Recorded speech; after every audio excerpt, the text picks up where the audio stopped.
Hello मेरे प्यारे दोस्तों, आप सभी का स्वागत है एक बार फिर से अपने चैनल ज्ञान सागर विद विकास में। मेरे भाई, अगर आप सभी लोग क्लास 10th में हैं और बोर्ड एग्ज़ाम की प्रिपरेशन अच्छे से करना चाहते हैं तो हमारे चैनल पे नए हो तो चैनल को सब्सक्राइब कर लें। मैं आज आप सभी के लिए एमसीक्यू क्वेश्चन जो प्रीवियस ईयर पिछले कई सालों में पूछे गए हैं, मैं उन सभी क्वेश्चनों को लेकर आया हूँ जो आप सभी के सामने सिर्फ चैप्टर 1 के हैं और ये मोस्ट इम्पॉर्टेंट है। चलिए देखिए क्वेश्चन कौन कौन से हैं। ठीक है, चला जाए क्वेश्चन की तरफ। सबसे पहला क्वेश्चन क्या कह रहा है, क्वेश्चन को ध्यान से देखिए। पहला क्वेश्चन कह रहा है कि रासायनिक अपक्रिया में कौन सी चीज़ बदलती है। रासायनिक अपक्रिया जब होती है तो उसमें कौन सी ऐसी चीज़ है जो बदलती है। उत्पाद बदलता है या अभिकारक बदलता है, परमाणु संरचना बदलती है या मध्यवर्ती अवस्था बदलती है। तो क्या मेरे भाई बदलती है, अभिकारक जो होता है वो क्या होता है, वो अभिक्रिया होने पर बदलता है। ठीक है, आगे चलिए अगले क्वेश्चन की तरफ। अगला क्वेश्चन कौन सा है, अगला क्वेश्चन है कि कौन सी अभिक्रिया ऊष्मा अवशोषित करती है। ये क्वेश्चन आप सभी के लिए लघु उत्तरीय प्रश्न में भी पूछा जा सकता है कि रासायनिक अभिक्रिया के द्वारा ऊष्मा शोषी या ऊष्मा क्षेपी अभिक्रिया को समझाइए। ये जितने भी यहाँ पर अभिक्रियाएं दिए गए हैं, ये अभिक्रियाएं बहुत ही महत्वपूर्ण है, इनको आप सब लोग याद वैसे भी कर ले। चलिए देखिए इसमें कौन सी अभिक्रिया है, कौन सी अभिक्रिया ऊष्मा अवशोषित करती है। तो ऊष्मा क्षेपीय अभिक्रिया है या ऊष्मा शोषी अभिक्रिया है, विस्थापन अभिक्रिया है, जैव अभिक्रिया है। तो आपको नाम से ही पता चल रहा होगा, ऊष्मा शोषी अभिक्रिया जो होती है ऊष्मा को क्या करती है, अवशोषित करती है, इसलिए इसका ऑप्शन नंबर बी सही हो जाएगा।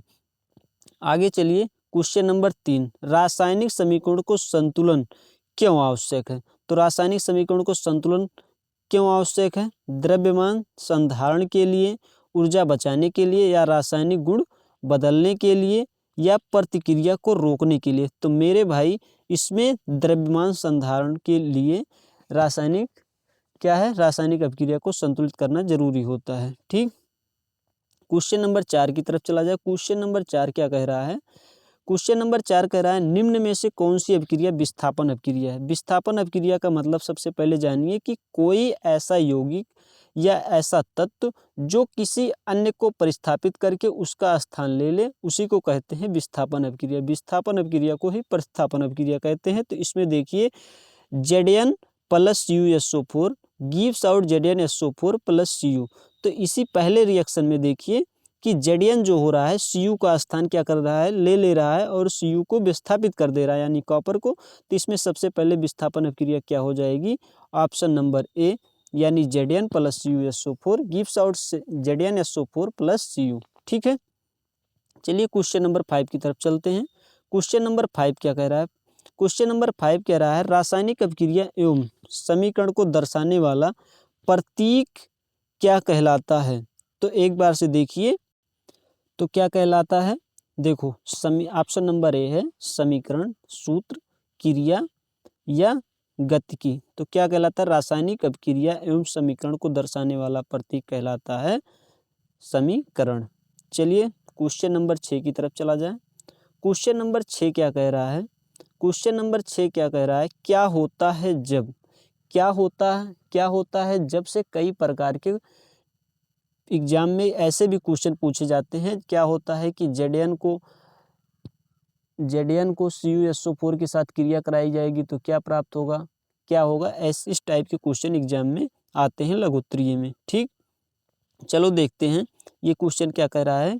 कह रहा है क्या होता है जब समीकरणों में दाएं और बाएं पक्ष के परमाणुओं की संख्या अलग हो।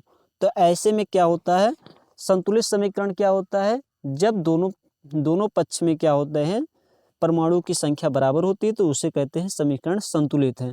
और लेकिन अगर दोनों पक्षों में बराबर नहीं है तो उसे क्या कहेंगे मेरे भाई, उसे क्या कहेंगे कि समीकरण असंतुलित है। तो इसलिए इसका ऑप्शन बी सही हो जाएगा, समीकरण असंतुलित है। चलिए देखिए अगले क्वेश्चन की तरफ चला जाए। क्वेश्चन नंबर 7 क्या कह रहा है, क्वेश्चन नंबर 7 क्या कह रहा है, क्वेश्चन नंबर 7 कह रहा है किसी रासायनिक अभिक्रिया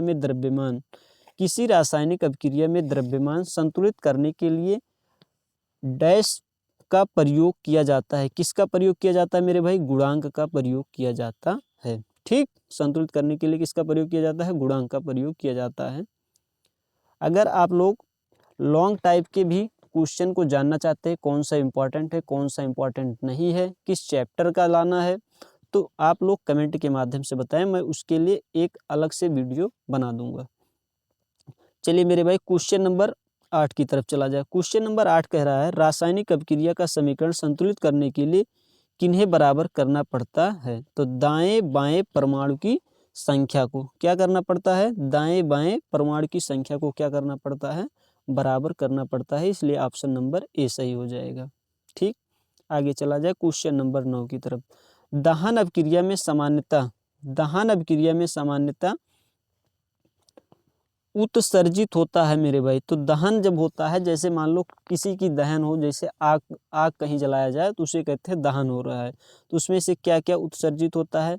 ऊर्जा, प्रकाश, ऊष्मा और सभी। तो यानी जब दहन होगा तो ऊर्जा भी निकलेगी, प्रकाश भी निकलेगी, ऊष्मा भी निकलेगी, इसलिए ऑप्शन नंबर डी सही हो जाएगा, यानी सभी।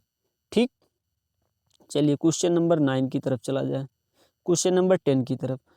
10 क्वेश्चन नंबर कह रहा है निम्न में से कौन सी अभिक्रिया दोहरे परिस्थापन का उदाहरण है? दोहरे परिस्थापन का उदाहरण है। तो दोहरे परिस्थापन का मतलब जिनका 2 बार परिस्थापन हुआ हो। तो देखिए इसमें कौन सा हो जाएगा? AgNO3 प्लस NaCl AgCl, ठीक, NaNO3। तो इसका ऑप्शन नंबर ए सही हो जाएगा। क्यों? क्योंकि यहाँ पर देखिए Ag का भी क्या हुआ है? परिस्थापन हुआ है, और NO3 का ही परिस्थापन या विस्थापन हुआ है। तो दोनों का स्थान बदला हुआ है, इसलिए दोहरे परिस्थापन का उदाहरण समीकरण नंबर 1 हो जाएगा। ठीक है, अब आप सभी के क्वेश्चनों को सॉल्व करा दिया गया मेरे भाई। अगर आप सभी को इस टाइप के और भी क्वेश्चन चाहिए, हर एक सब्जेक्ट के चाहिए, हर एक चैप्टर से चाहिए, इंपॉर्टेंट क्वेश्चन चाहिए, तो आप लोग कमेंट के माध्यम से बताएं। और चैनल पे नए हो मेरे भाई तो चैनल को सब्सक्राइब भी कर लें। आप सभी की बोर्ड एग्जाम की प्रिपरेशन यहाँ पर अच्छे तरीके से कराई जाएगी। थैंक यू मेरे भाई।